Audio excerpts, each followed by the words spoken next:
see if it's possible. Just try it on and see if it's possible. Michael?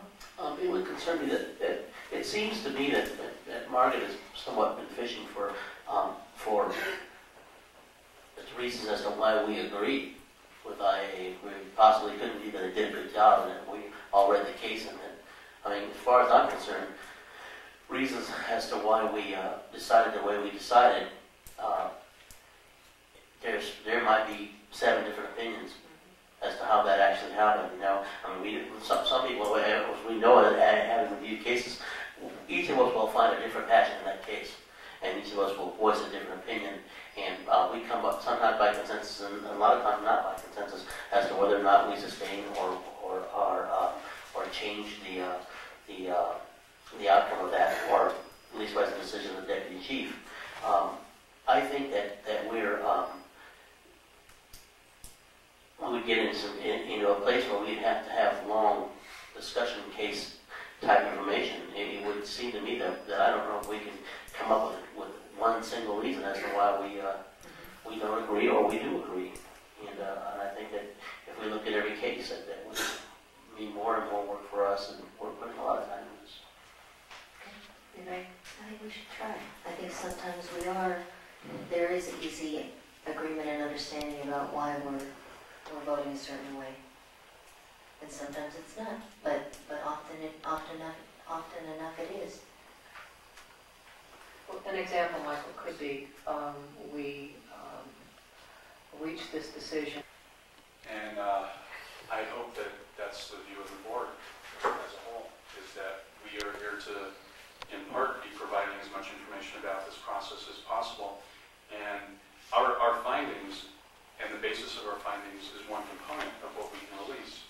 And it is probably going to be a bit tricky, but I think we should try, like Elaine said. The other components, again, are the facts around the cases and the descriptions of the complaints, and I think we can improve that as well.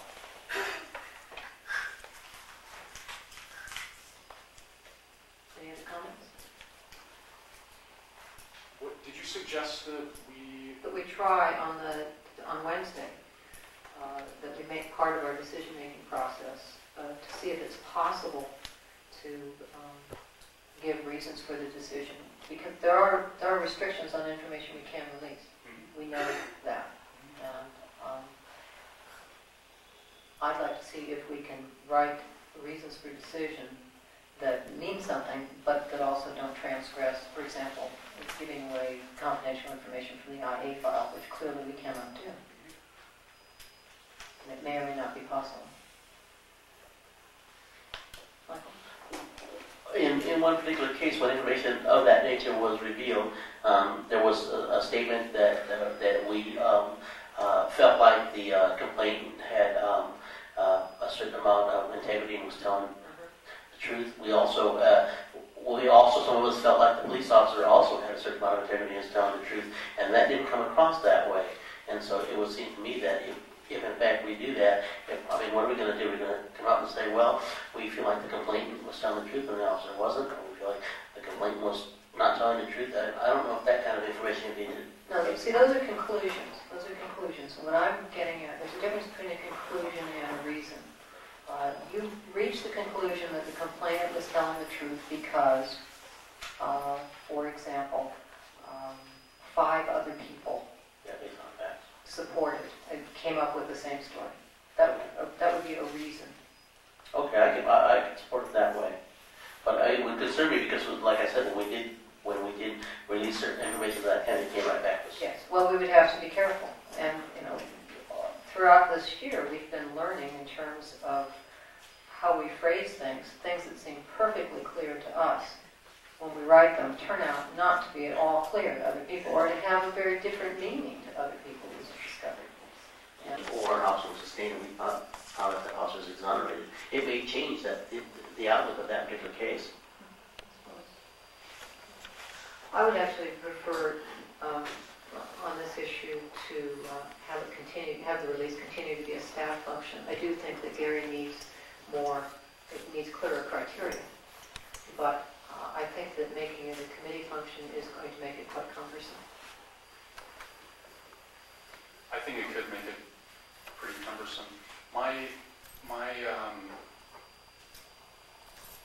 intention is that as much information is released to the public as possible, as is legal, and I hope we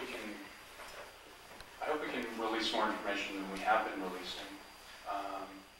And I think we need to respect the privacy of the officer and the complainant, and also respect the legal boundaries that have been described to us, including this idea that we can't have something lead back to an event that there's prior knowledge about.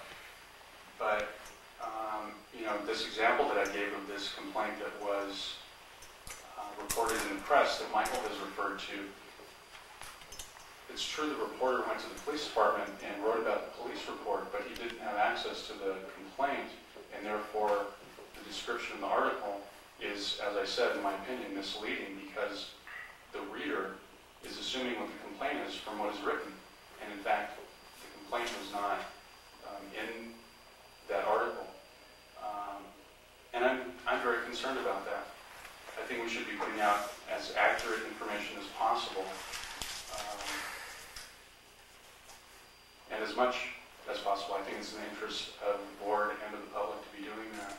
So, and I understand it's Gary's position. I mean, it's kind of on your shoulders. Yeah. I thought we could take it off and put it on someone else's shoulders for a while, but that's my explanation of why I think we should be doing this. And maybe we can have Gary. I don't know. Maybe we can have some input into that, or discuss this with Gary, or set some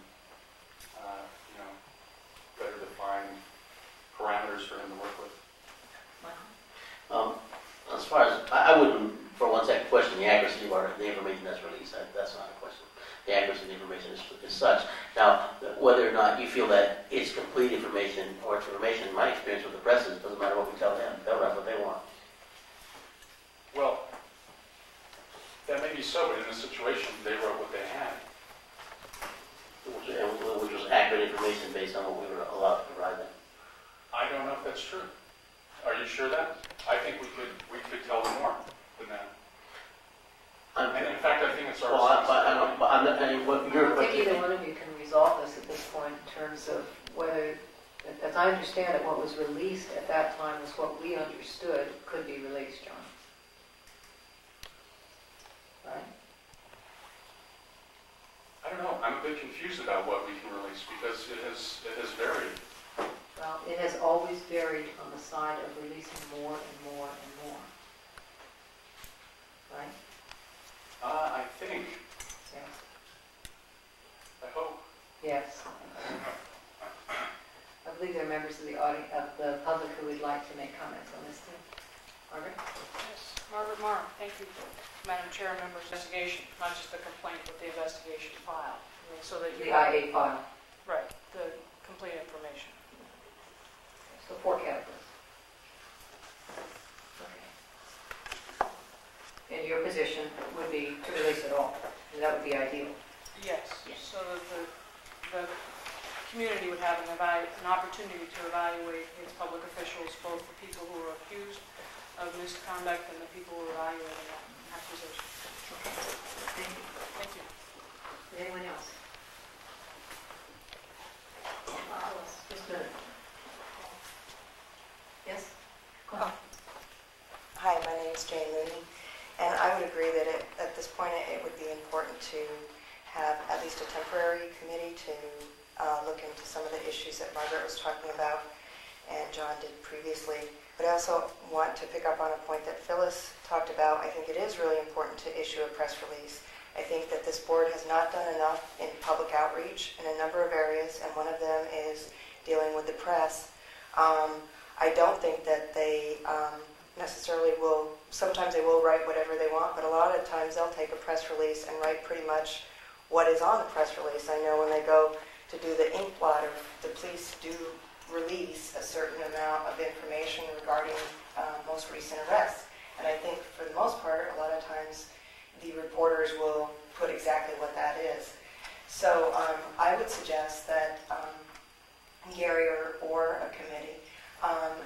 some sort of press release that includes as much information as you think that the public really needs to get an idea of what you're doing, what the nature of the complaint is, and then let an independent counsel decide what to take out, rather than I feel like you're going the other way. You're saying, well, let's be totally cautious, and what's the least little information we can put in there. I'm sorry, I see you not agreeing with me, but that's what I'm feeling, and I'm getting that from other folks that I've spoken with. So anyways, I would suggest that a press release would be a very valuable